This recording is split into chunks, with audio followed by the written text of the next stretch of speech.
deciding, choosing, determined. We're determined. And so I thought about that. We have the power to choose in our marriage the kind of reaction that we have for our spouse, whether to your husband or to your wife.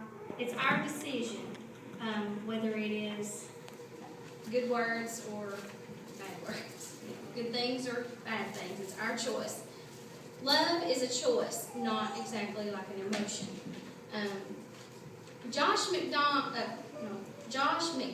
said, "The greatest thing a father can do for his children, it's not going out and getting a job that pays $1 million. It's not giving them a brand new car. It's not doing all those things. It's simply to love his mother. And the greatest thing that a mother could do for her children is to love their father." Love is a decision. The Bible teaches us about love. 1 Corinthians 13 and 4 says, "Love is patient." I'm reading this from the ESV version. Love is patient and kind. It's our choice whether we're patient. It's our choice whether we're kind. Love does not envy or boast. It is not arrogant or rude. It does not insist on its own way. It is not irritable or resentful. It's our choice in our marriage to be resentful and irritable. It does not rejoice at wrongdoing, but rejoices with the truth. Love bears all things, believes all things, hopes all things, and endures all things. It's our choice whether we're going to endure the things in our marriage or not. Love never ends. As for prophecies, they will pass away. As for tongues, they will cease. As for knowledge, it will pass away. For we know in part, and we prophesy in part, but when the perfect comes, the partial will pass away.